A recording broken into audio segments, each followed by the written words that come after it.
We are back live on the Run Pure Sports YouTube channel for the NBA Rundown. We just got finished talking touchdowns with Kurt, and now we're going to give out some NBA winners with AP. AP, happy to have you back. It's been a Friday tradition for years and one that I really look forward to. I can't wait to dive into today's slate. But before we start, give me your overall thoughts on how the NBA is going so far. I know that you have to be loving it because these overs are coming through. What have been your thoughts on the NBA?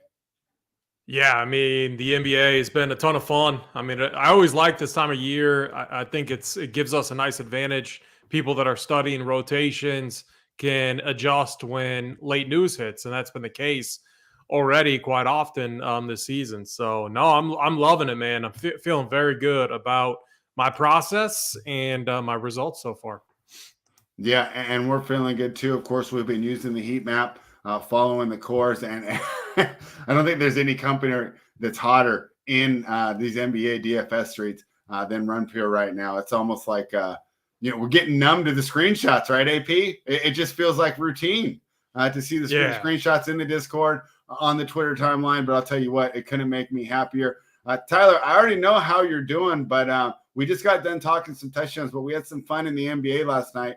Did you watch the games, and did you have any thoughts on what's been going on in the association? I actually watched the boring football game over the basketball games last night, and for some reason, I mean, I had one screen at work. I mean, I couldn't pick one of the basketball games, so it was like just throw on the football game, throw it on the speaker.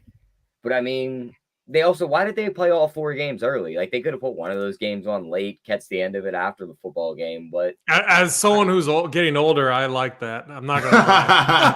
Yeah, I didn't mind either. Oh, it's nice either. Yeah, it's like all the games are over by 11 o'clock. I can go to bed. I understand it for the old guys, but wish they had something on later, so I had something to watch at work last night. But I mean, last night spread our playbook. All the projections hit, all the RPB picks hit. So that's something we got to talk about. Will we go 4-0? Nice. Yeah, all the RPBs hit. So it was just a great night overall. And then, of course, I ended up doubling down on the Blazers during the show, right, as the line moved. So I was a little nervous, doing that because I like to just play one unit. But, boy, I didn't really feel like I was sweating at all. The Blazers were down a little bit in the first half, but in the second half, they completely took over. So it's a lot of fun when you're winning. Of course, that's what I expect to do today. So let me go back to Bookmaker. Let me pull up these NBA lines. And, hey, it's not as crowded as usual. It's an 8-game slate, so we have time to talk about these games. And we're going to start with the Phoenix Suns, who are minus 7.5 in Orlando, taking on the Magic, total of 217. Start with you, AP. My projections showed a lean to the Suns, but we know that taking these road favorites on a Friday night is never a good idea. So I haven't got involved here yet. And if anything, I might go against the projections and take the Magic if I got involved. Right now, I'm fine staying on the sideline. What are your thoughts here? Yeah, I mean, it's just such a tough spot. These across the country road games. We saw it yesterday with Dallas going up against a depleted Wizards team. Kyle Kuzma balled out. I do think you need, like, Paolo. He's questionable. I think he sat out last game too. Yeah. I mean, if we knew he was going to be out, then yeah, I'm fine laying that type of number on the Suns. However, we don't have that information yet, and if he plays, I would not be surprised if this game's a battle, and it's kind of a coin toss there at the end. So I'm going to be off this game, and unless we get more news.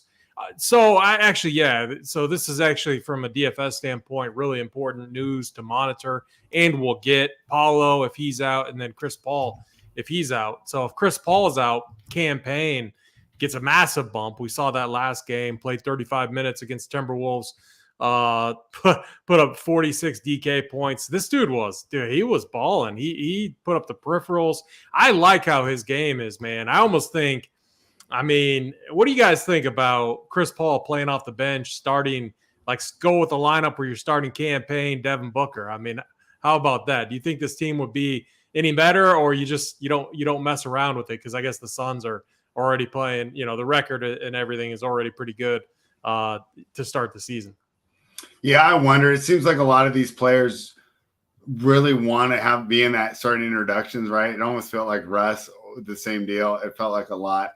And Paul can be the first guy to be subbed out there pretty quickly. I don't think they go with that, but I think you're on to something. I think maybe we get a little more minutes equality, right? With Chris Paul's minutes being dropped and you play a little more campaign. Hey, you're not supposed to be playing point guard at this age in the NBA. It's wild what him and LeBron are doing. But as we've seen before, when these guys get old, they can fall off a cliff quickly.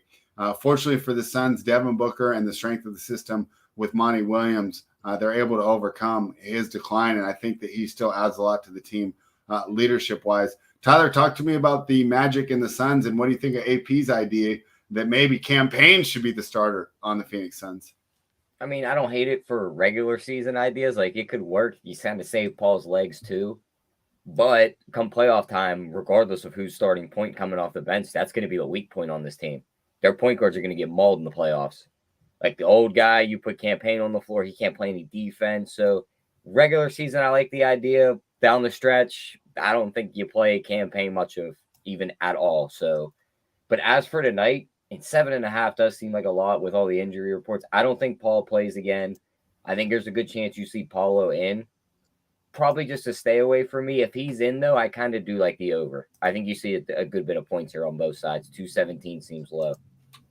Yeah, it almost seems to me like when I'm running the projections, when they say over, I want to bet it. When they say under, it's a no play because it's tough to play unders right now in the NBA. And I'm surprised. Usually the books adjust quickly, but these numbers are still coming in a lot lower than I'm expecting. So surprising there. Maybe it's just a market reaction. Maybe other people's projections are getting a lot of unders, or they're actually trusting their projections and playing their unders, but I'm fine with the overs. AP, anything more on this one before we move on?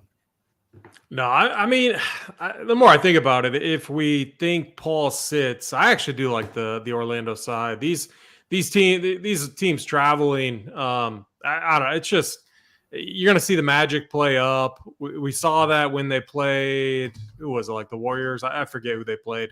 Played them real tight. So I do like, if I'm betting this game, I got to take the Orlando side, I think. And hope that Chris Paul does sit. I think that helps a little bit, but mainly you want Paulo to play. I think that's the main point there. Let's talk about what's arguably the best game of the night, and I will argue that it is. The Denver Nuggets are in Boston taking on the Celtics. Two of the NBA's top offenses in the league square off, and this game reflects it. Total of 231. I see a 232 down here, but other than that, and a 233. But a higher total on the board. This should be a fun one. The Nuggets started kind of coming together, although Jamal Murray doesn't look to be the same player. Michael Porter Jr. has just taken up all that slack there. Maybe he's the number 2 option on this team now. Aaron Gordon continues to be a reliable veteran that knows his role. And I really like the addition of KCP and Bruce Brown for this Nuggets team. But Boston is just a team. Boy, they don't miss a beat. They lose their coach. They keep going. They lose Robert Williams. They keep going. This Boston team's playing really well. They're laying 4.5 at home, and we know how rowdy that Boston arena can be on a Friday night. AP, what are your thoughts on this one? Yeah, I mean, the line here, real interesting. I do think there's some good value in the Boston side. They're just so tough at home. I mean, Denver they struggled against a Pacers team that's just is in tank mode right now. So while like the Nuggets are a team I'm very high on, it's early in the regular season. It's very early. I mean, those things don't necessarily matter right now.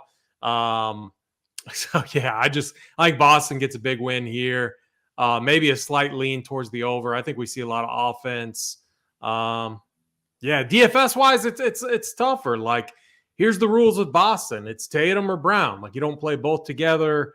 And it's the price tag's big for Tatum. So there is, a little bit more value in Jaylen Brown maybe. And then Jokic, he's always going to be a fine play. Got into some foul trouble against Indy there. What did he do? He racked up like 2 or 3 fouls, like all in the same like moment. I mean, it was absolutely insane. But anyway, he had 4 going into half. He had 4 going into half, and then he got his 5th, I believe, right away within the first 2 minutes of the 4th or the 3rd, which is wild. And then Miles Turner gets his 5th. or his fourth, right? And it just seemed like, they weren't letting those guys get down there and tussle down low. So yeah, I thought that was interesting. When you talk about the results against the Pacers, I don't know if the Jokic is going to get in foul trouble tonight. So, but it sounds like you like Boston. My numbers like the Nuggets, but Boston at home, like how do we quantify how wild that arena gets on a Friday night? So I haven't jumped in on it yet. Tyler, what do you think? Yeah, give me Boston here. I mean, Denver on the road. We like fading them against certain bad teams when they're on the road, when they're the bad teams catching a bunch of points. Now we're getting a juggernaut like Boston, only -4.5. I mean, I just think they absolutely smash them. Like, who covers Tatum here? Like, are they going to put Aaron Gordon on him? Are they going to put Aaron Gordon's MPJ good. on? He's a good defensive player. He's a decent one, but I don't think he's covering Jason Tatum. Michael Porter. Yeah, but nobody's covering Tatum if you're going on that one. Yeah, it's like I just think those two guys for Boston just have their way. Like I believe it was Big T saying that all the last couple of years. Like wings against this Denver team, kill them. Now you're going to send in the team with possibly the two best wings, and it being Jason Tatum and Jaylen Brown. So give me Boston here -4.5. I kind of like how AP talked about the DFS side. I kind of like Tatum a little bit better. I know the price is higher, but I think he absolutely eats his Boston team up. His threes prop is 3.5 at plus money. I think he hits 5 of them tonight. I think he absolutely lights his team up. 35 points, 7 to 10 rebounds, and racks up about 5 assists. The one I gotta add one more comment because like I agree with Tyler. The one problem is like DraftKings has done a really good job at pricing these Boston studs. Like Tatum, he should always just be 10K. It's going to give him a reasonable floor. Like he's constantly hitting at least 45 to 48. But at this price, man, I do think Tatum has upside. So I'm not going to say like he doesn't. And he could definitely eat up this Nuggets team. But man, at 10-1, we want 60 plus out of him. So that's the one comment I would say. So more of a tournament play for me. But I do think if this game stays competitive, that's only going to help out a guy like Jason Tatum.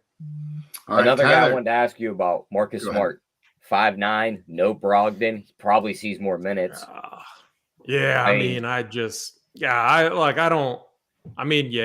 probably fine. If I don't have to play him, I move off of him pretty easy. It's got to be a 2-game slate before you hit your lineup, AP. I don't know.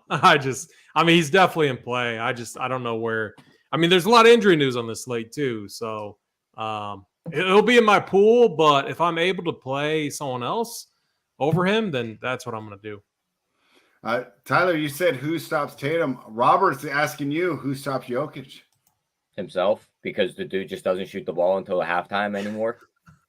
Every time I look at box scores, the dude has 2 points at halftime, and then he's like, all right, I guess I'll go shoot the ball now.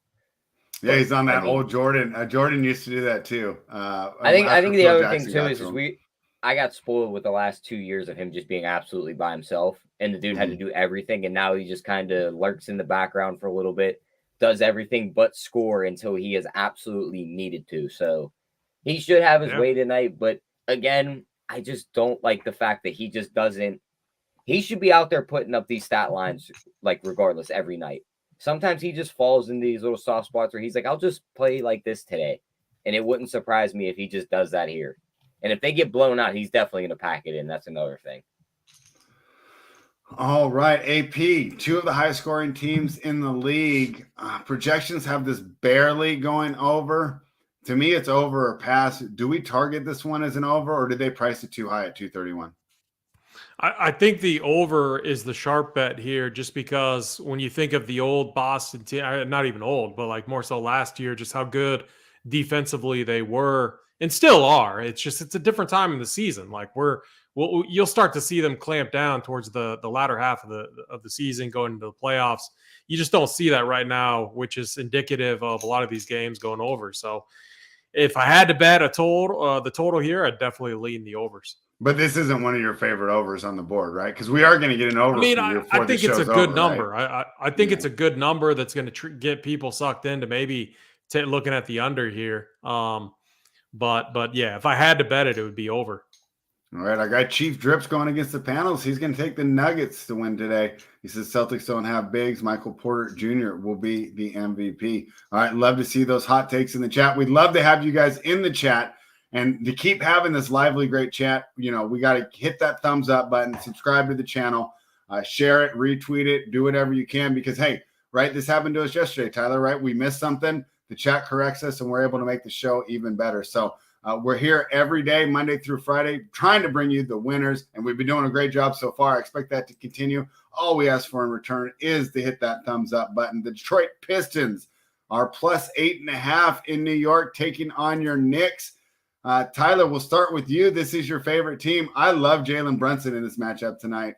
I got a point prop for him to go over. I didn't get involved in the side because 8.5 is too much for this New York Knicks team to be laying. At the same time, I don't want to be on the other side because we've seen how crappy the Pistons are on the road, right? And I took the Pistons, 2 nights ago at plus 13 against the Celtics, and it wasn't even close. It wasn't even close. They lost by 20 plus. And our guy, JC Zargo, who does write for Run Pure and gives out a bunch of great picks that are available for free on the Run Pure Sports website. Make sure you're checking that out. Told me, spread, don't do it. The Pistons keep losing by 20 plus or more. It might not be 20 plus tonight, but it might be double digits. What do you think when the Knicks take on the Pistons? Start with you, Tyler. Yeah, I mean, the Knicks should win this game. I can't bet a Knicks game spread after what I watched what they did against Brooklyn. I mean, they just couldn't even keep up against KD. And it was basically just KD out there. He triple-doubled on them. Mm-hmm. I see a lot of injury news on this game. Cade's questionable. Bagley's still questionable. He doesn't really matter. Diallo's questionable. Matter. Mitchell Robinson's still out. Has he played yet this year? I don't think so. Yeah, Bagley. The only thing I'm betting in this game spread, I'm going right back to it. Give me Jalen Brunson's PRA at 30.5. In this matchup, just like you said, he could rack up stats. He could put up 25. What do you have it at? His PRA is 30.5. That's way too low. Yeah, so that's my only bet in this one. That's exactly what I'm going to. I can't touch a Knicks game from a side perspective or a total. I'm just going right to that prop. All right, AP, we both like Jalen Brunson from a props perspective, but remember, on a prop, we get all the money if it just goes over by 1 point. Are you looking at him from a DFS perspective, and how are you approaching this game between the Knicks and the Pistons? I mean, man, you got to like the 225 total here. I mean, the Knicks playing with some good pace, not playing much defense, and same, with Detroit. Like Jaden Ivey, man, absolutely has been balling. He's 5'7" on DraftKings. That price tag is absolutely insane. I mean, he has to be one of the better plays DFS wise. I mean, you would think at 5'7", and then Cade at 7'2". Like, man, these guys are underpriced in my opinion. Cade coming off a 1 for 11 game. I mean, he's got to bounce back. I will say one thing. So there are some really elite spots on the slate. Obviously, we have the Bucks that we're going to talk about with down a bunch of dudes. And then, the Spurs, which is a team that just, is running up and down, shooting a bunch of threes, don't play a lot of defense. Then obviously the Lakers situation against your King. So like what I'm getting at is those injury situations, I think are going to make some of these spots, the Pistons, the Knicks, and maybe even the Nuggets and Celtics, maybe a little bit overlooked. People are going to be overlooking these spots in favor of looking at some of these injury situations. So, I mean, this is going to bring about some good tournament plays. I think on both sides. Jalen Brunson, 6'8". I mean, the price tag's fair. I could get behind that. RJ, like, I struggle with these Knicks pieces, though, man. Like, Randall feels kind of cheap. He, like, never does it for me, so I rarely play him. RJ Barrett plays a ton of minutes, but just, like, never seems to produce. Like, maybe hits is like, barely gets there for you each time. So it's like I'd never just play him. Brunson has shown some upside though. So I do think it's a little bit interesting, but I think I have more interest on the Detroit side in this game.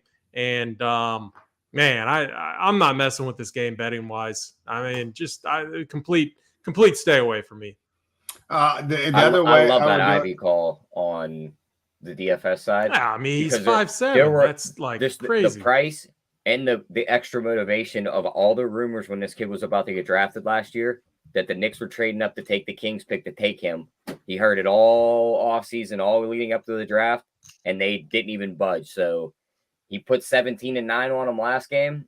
I think he can do similar again here. So I love that call. I mean, he didn't even have that good of a game the last time he played him in the Garden, and he only played 29 minutes, and he's still relative to his price tag right now, like he didn't kill you at all. So I hope projections are under on him because he could be a guy that goes a little overlooked for sure. So give me Jaden Ivey, and I don't even hate Cade at 7-2. That's way too cheap.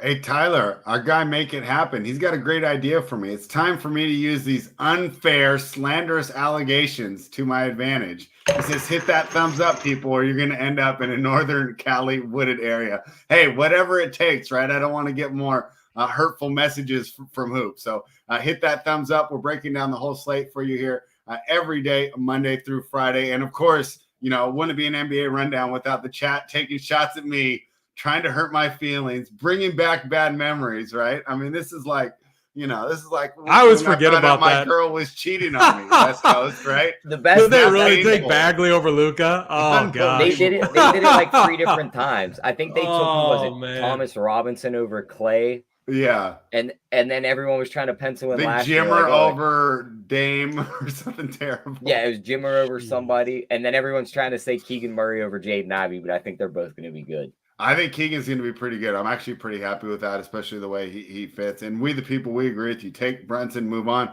Glad to see you here in the chat. All we need is Eric Cheng back. I don't think he's the one guy that didn't migrate over with us. We got a lot of great chatters coming, so we got to get him back too because we love having the lively chat today. And AP, you talked about this game being so important.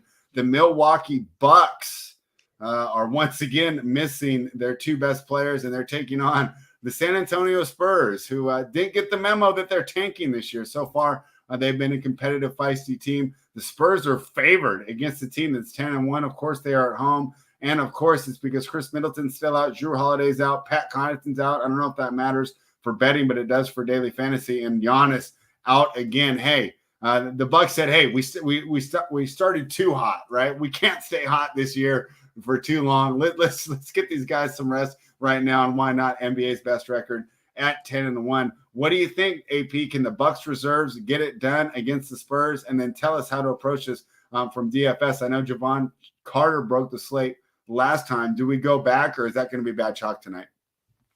No, I mean, you go right back. Like, he's 5'3", and he looked good. I mean, yeah, it was against OKC, but now you get a matchup against the Spurs, which is almost better. They're just like not playing defense at all. So, yeah, this is going to be a really good spot to go to. Bobby Portis, you got to think he bounces back here. So, absolutely love him at 7K. Brook Lopez, 6'3". You can go. I mean, you can play all of these guys. All of them are in play. Love Javon Carter. Marjan, I think is that his name. He's perfectly fine too. Narora, like off the bench, you could go there. He looked really bad. I don't know. I mean, I think we should see a tight rotation here from the Bucks side if this game stays close, and all these guys are definitely in play.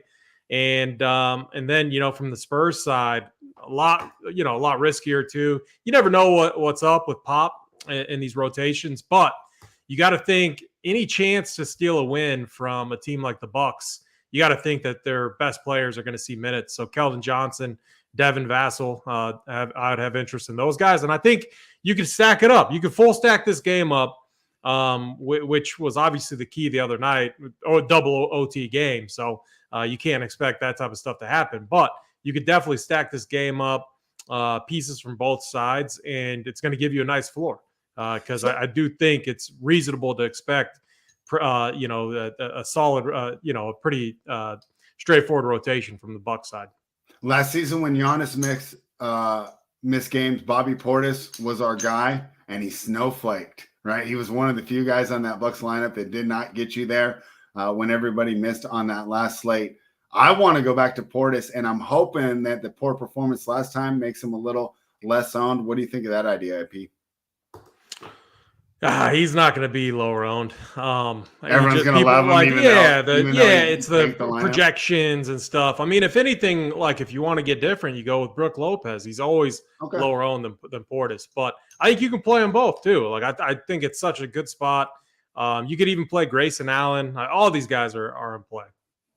Oh, we the people's on your tip here, Tyler, with the player performance doubles. He likes Carter 15 plus in the win. I can't believe that's Carter plus looked 280. good, man. That should be and like the thing I like about him. Yeah. So, like, the thing I like about him, he's showing how versatile he is. He carried this offense against OKC, mind you, but I forget who they were playing. I think it wasn't he chasing around Trae Young? Like, you'd pick him up full court, like, just wouldn't let Trae Young get the ball. So, I mean, he's going to be always a nice one of them, piece like, for them defensive guys. Yeah. Dating back to, like, his college days at WVU, he was like that. All right, Tyler, how do we approach this game from a betting perspective and a props perspective? Yeah, I mean, definitely going to be on the Bucks on both here. I think they win this game. I think that one loss to the Atlanta Hawks. I mean, the Hawks are a pretty good team. They had the guards to run them. We talked about that in the playbook. It's like that was a weird matchup for them. Those guards got out on them. There was nothing they could do. They missed both their best players, and those guards, they get out on them. So the props I was looking at in this one, though, Brook Lopez shot 7 threes in that last game. He only made one of them. Now Jakob Poeltl's under the hoop. He's not really going to come out to the perimeter either. Over 2.5 threes plus 140, kind of like that for Brook if he's going to chuck a bunch of them. And then, I mean, Bobby Portis at 1.5 threes. He's going to shoot a ton too, but I'd rather just play his double-double. He had 13 and 9 last game, and it's a better matchup here. Not really any bigs down there to kill him. But, I mean, outside of that, I'm going to stay away from the Javon Carter ones. We had his points at 8.5 last time spread. They're up to 14.5. I'd rather not play that. He should go over, but we also seen George Hill get 35 minutes last game. So Carter's 45. If Carter slows down a little bit and it isn't playing as good as he was last game, you might see those minutes start to tick back to the veteran and they go to George Hill. So I wouldn't be surprised to see something like that. All right, George Hill, a former Spur, if I believe. The Toronto Raptors are -5 in Oklahoma City, taking on America's against the spread darlings, the Thunder, right? They don't win, but they cover. Total 219.5. AP, this is a tough one for me. It feels like it's a nice spot here for the Thunder. They cover a lot of games. My projections like the Raptors, though. I haven't got involved yet. What do you think? Yeah, I mean, Toronto is very thin, especially in the front court. But they're a team. I mean, when we think about DFS, we absolutely love their rotations. Now in a spot against OKC, which, defensively not the best. You got Lou Dort in there. SGA, when he's motivated, he can be decent, as far as defense goes. The line's tough, man, because like I'm with you. They have been so good at covering. It's just, it's like they're almost trying to bait us in. Like, so for me, I can't bet Toronto on the road here, just because, like, because like, all right, if they gave Giddey, like, so one of the problems is like Giddey, he was seeing like 24 to 25 minutes, and then randomly plays like the entire game against the Bucks. I mean, a lot of that was due to obviously double OT. But still, that rotation has been so frustrating to figure out.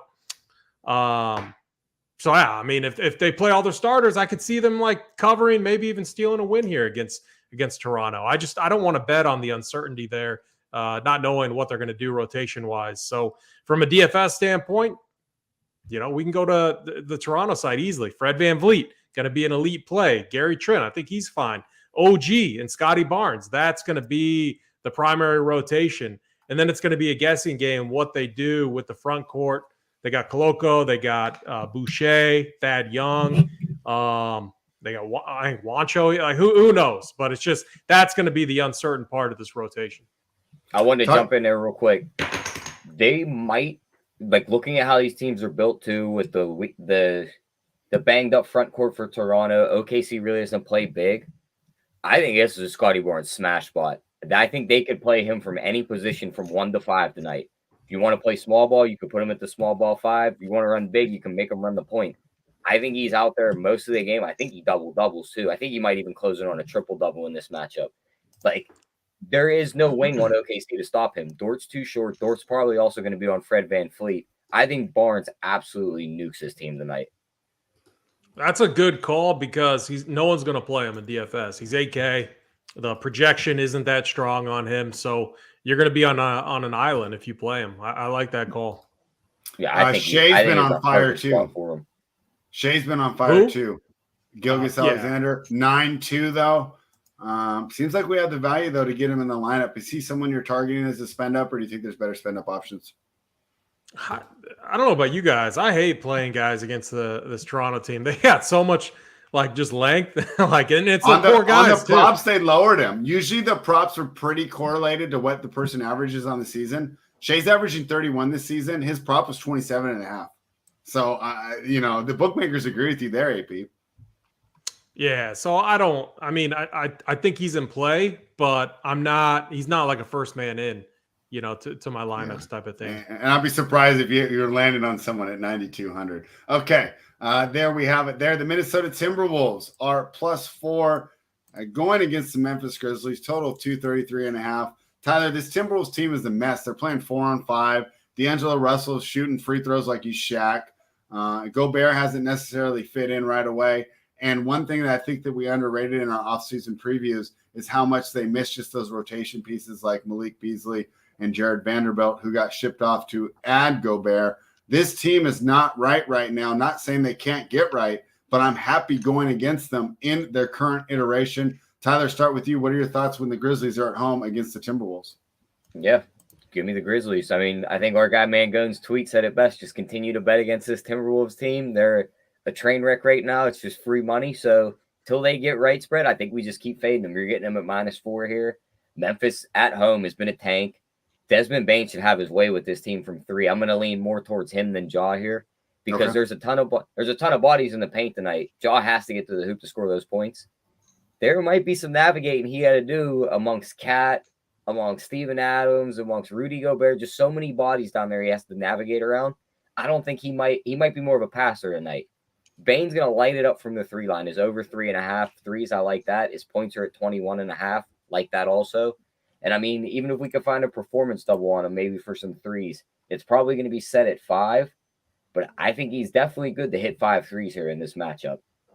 Let's see. I don't see one for his threes, but they have one 25+ points and Memphis wins +210.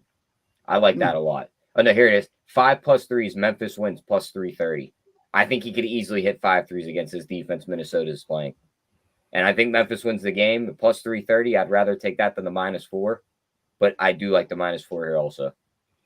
I mean, AP, this was one of the most entertaining playoff series we had last season. And I think that memory is kind of stuck here when they were making the line. The idea that these teams were playing each other close, back and forth games, really one of the best series. But this is not the same Timberwolves team. And this Grizzlies team, well coached, everybody knows their role, and they just continue to execute. I like the Grizzlies. Tyler likes the Grizzlies. What are your thoughts? Yeah, I'm with you guys, man. I like the Grizzlies here too. I mean, this Wolves team is a disaster. I think they would almost be better with some of their role players, like some of their second unit. I don't know. This Timberwolves team is just the makeup of it, just makes no sense. Like with Gobert, Towns, I mean, there's literally no spacing for Ant Edwards. And so I don't know. I'm with you guys. Bet against the Timberwolves. Great spot here for the Grizzlies. Pace should be good. For me, when I first looked at this game, I was like, Desmond Bane, 8.1K. I mean, that's a monster price tag right there. But I didn't realize how many threes he's been taking. I mean, I think that's a sharp look from you, Tyler. He's been taking double-digit three-pointers in quite a few games. I mean, and if he's not, he's still taking 8 to 9 attempts typically.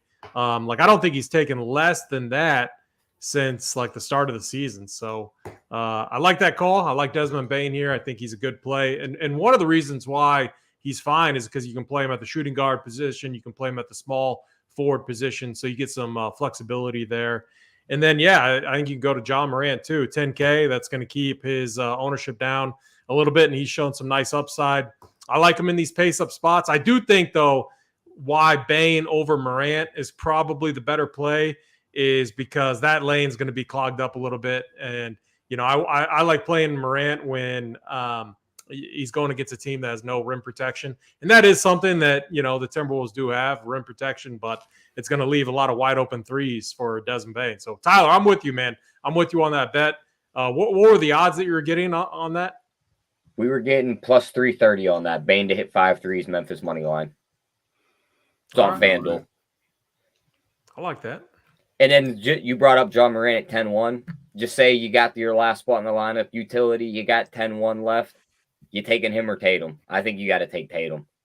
Tatum, yeah. Definitely Tatum. Between the two, yeah. All right. RunPureSports.com. Head on over. Check out all the best in daily fantasy and sports gambling information. And if you don't know what kind of heater this team's been on the bet side, on the DFS side, told AP I'm getting numb to the screenshots, right? Comfortably numb, however. Great things going on over Run Pure Sports. Make sure you check that out. Something else I want to check out tonight. The Golden State Warriors are in a good spot tonight, Tyler. You know what I'm going to like here. The Cleveland Cavaliers, we liked them on Wednesday. I was with you there. They didn't come through for us against the Kings. This is a tired team, man. These West Coast trips are tough, especially for a young team that's probably enjoying being out here and all the great weather we have. Hey, no rain. It sucks because we're going to run out of drinking water, but for now, it's great to go out and enjoy everything. But now they go and they play a Warriors team that desperately needs to get right. And unlike Green Bay Packers and Aaron Rodgers, I think this team will get right tonight against the Cleveland Cavaliers. They're back at home. We know how much better they are at home. And I think the Warriors can show out against a Cleveland Cavaliers team. But Tyler, you know that I'm unfairly biased towards the Warriors. Do you agree with my pick? I like the Warriors tonight. Yeah, I mean, it is a nice spot for them. I just don't like the matchup as much. Like, Cleveland's a big team. Like, if they do just key in, like, is this the last game on their road trip too, or they have one more? I'd have to check that. This is the last game. It kind of sure. worries me because they lose the Clippers game in terrible fashion. Then they lose to the Kings. You got to think the coach maybe wants, if this is that last game on the road trip, he's like, let's finish this off before we go home. Let's get a win. I can see them coming in and playing tough here. My worry, though, is when you look at some of the trends here, they're 0-10 straight up in their last 10 playing on the road in Golden State. 6-14 straight up in their last 20 on the road. 0-5 against the spread in their last 5 against Golden State. Like, it's just not a good matchup. Just like you said, on the road, on the long road trip. It looks like Golden State's getting all their guys back, even DiVincenzo here. So I don't hate the call. Probably a stay away spot for me, though. Yeah, I don't want to say the Warriors are in desperation mode, but I think we're going to get more effort than we usually would from the defending NBA champions in November. AP, what are your thoughts on this game? Yeah, so I've bet against the Warriors often, mainly on the road this year, as you guys know. Not the case here, though, Spread. I'm locked arm in arm with you. Really good. I'm really excited to watch this game tonight. Definitely the game of the night, in my opinion. Just from like a watching standpoint. You like it more than Nuggets Celtics? Yeah. Mainly because we're all so high on this Cavs team going up against the defending champs who are struggling right now. But the guy who's not struggling is Steph Curry. This dude is literally carrying this team right now, which is kind of crazy. But you got a Cavs team. I think they come in hungry. They've lost 2 straight. I think they're going to be very motivated, but the Warriors have to turn it around. They got that win, against your Kings the other day. Your Kings look good. I think they build on that momentum with a win over the Cavs here tonight. I think it's a good game, though. I think it's close. I think we see a lot of points. I think there are a lot of interesting plays in this game, Steph Curry being one of them. Like, he continues to put up monster numbers. No one plays him. I think against the Kings, he was our boy Titletown's play of the night, and he was like, under 5% own and put up a 70 piece. So, give me the Warriors here and DFS formats. I do think a play like Stephen Curry is kind of interesting. All right. So it seems like we're all in lockstep here taking the Golden State Warriors. You mentioned the Kings. You know who else is interesting too is one, and it's a little bit trickier on the Cleveland side, but I do think Jared Allen is interesting. You could play Mobley too, or even Kevin Love off the bench. They all feel way too cheap. So there's a lot of interesting kind of contrarian plays tonight that are going to go overlooked due to the injury situations that we're getting. Yeah, and that's a fantastic way to approach that. And, of course, if you guys want all that information, make sure you're checking out AP's heat map, which is on the Run Pure Sports page, and then head on over to the Run Pure Bets page, and you can catch all the projections and the best player props in the NBA Bets playbook. We got you covered. We got a playbook for DFS and a playbook for just betting the sides, totals, and player props. You mentioned the Sacramento Kings, and they are favorites on the road in Los Angeles, man. I almost have to shake my head. When was the last time that happened? Like 2003? But it's just really not saying the Kings are good. It's saying what we all know about this Los Angeles Lakers team. Jonathan Nelson, where you at? You better be in here, buddy. LeBron James, and I don't want to, I don't know. It's tough here. Is he really hurt, or is he just realizing what's really going on? I'm wondering if this team was 8-2 and not 2-8 or whatever, if he'd be out there playing. Unfortunately for me, though, I don't know how much it really hurts this team right now that LeBron's out. He's a usage monster. All right, well, now what about the other guy? Who? Anthony Davis, that's got a popped up illness like an hour ago while we were doing the NFL show. He's out too? Well, Yeah, I mean, he's not playing. Yeah, he went from like playing to probable, not to questionable. That usually means you're not playing. So honestly, there's some value in the Kings line here. It also said they excused him from morning shoot around. Oh my gosh. Yeah, he's all not right. playing then. Wow, I wasn't going to bet it because I just wanted to enjoy this game, but I was thinking I was going to advise everyone if AD was in that the Lakers at +4 at home had some value. But let's actually just get away from that because that actually throws all my projections off. AP, I have to ask you now, if AD sits, Westbrook, right? I mean, that was money last year when we had those opportunities. Are you willing to go back there?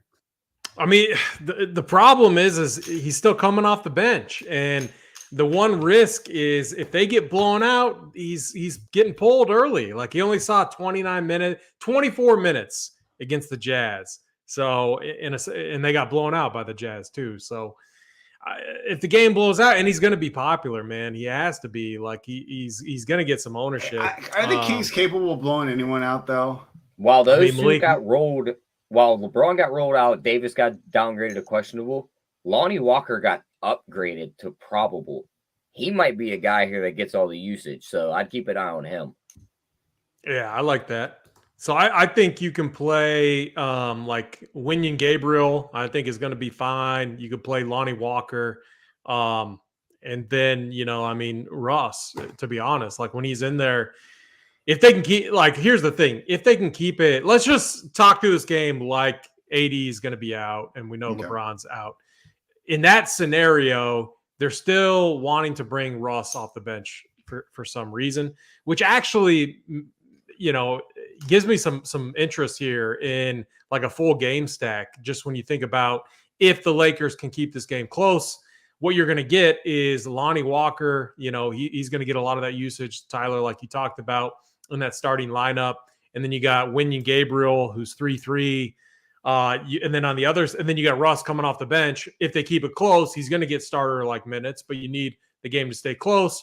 And we know what Russ can do. He doesn't need a lot of time. And maybe, just maybe, the 7-3 price tag and him not starting and him failing the last time in this scenario, maybe that keeps ownership down. In that scenario, then on the other side, you got Sabonis, who's going to be unchecked and able to do his thing. But you got Malik Monk, who's 4,500, who I think is just going to absolutely put up a number here. And then even Fox is playable too at 8-6. So another really good game. This is a really fun DFS slate. It's going to be like, just looking through this, I'm trying to think, like there's going to be some elite spots. Like we talked about the Bucks, obviously.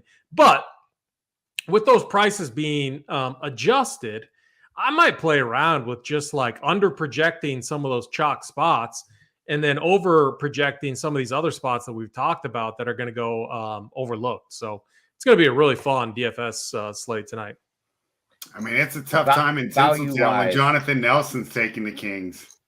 Value-wise, AP, are you coming here or are you going to the Milwaukee game?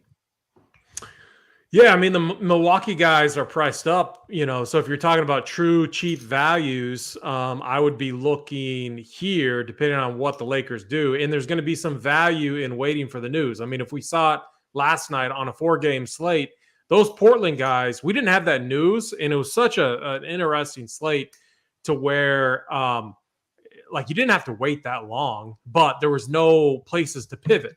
So if the news came in where all of those Portland guys were playing, you kind of would have been screwed.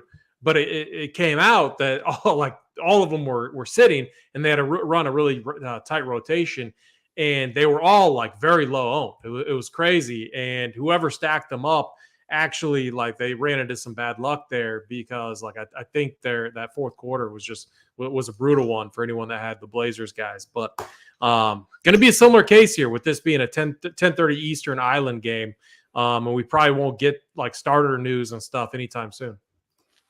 We got multiple Lakers fans in the chat taking the Kings. I can already see how wouldn't it be a Kang's thing to blow this obvious layup spot here. So we'll see how this game goes. I'll be rooting for my hometown team, and let's see what happens with the Los Angeles Lakers. So we appreciate everybody for joining us. Give us that thumbs up, and we're going to give you the best bet. AP, let's start with you. What's your best bet for today? Side, total, or prop? Yeah, I'm going to go with a side. In spread, I might be stealing yours, but I got to take the Dubs tonight. I think they get a big win over the Cavs. All right. AP, we agree. I've already placed that, and I like it. Tyler, what's your best bet for the day? Let me take the next one of your line of picks, Brett. Give me Memphis -4. Oh, my gosh. Okay, now I got to go deep into the bag. All right, those are the two that I've already placed. I knew when he said I thought he was taking the Grizzlies. When he said the Warriors, I was like, spread's getting nothing here.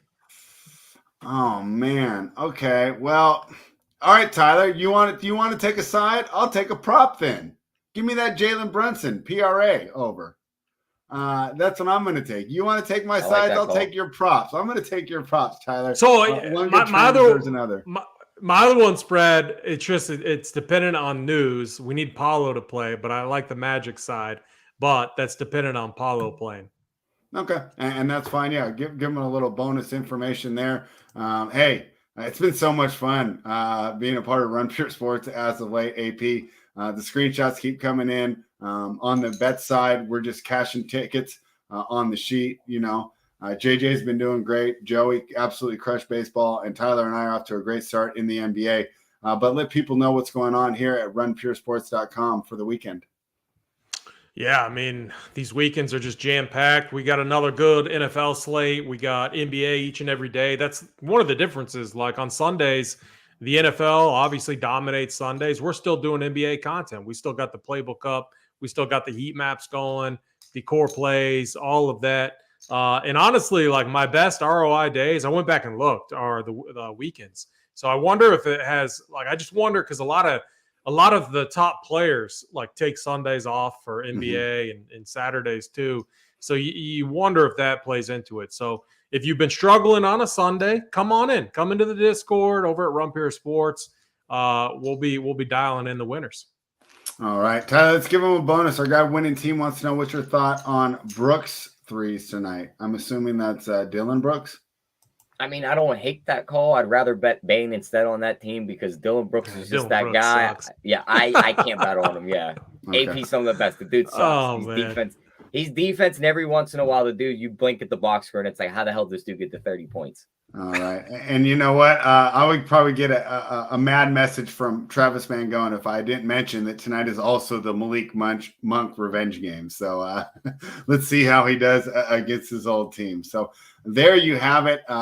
We just knocked out a lot of content today, Tyler. We did talking touchdowns, and Kurt brought the energy. So if you haven't seen that, hey, that information is good till Sunday morning, and you want to see, a great lively show. Kurt's been bringing it.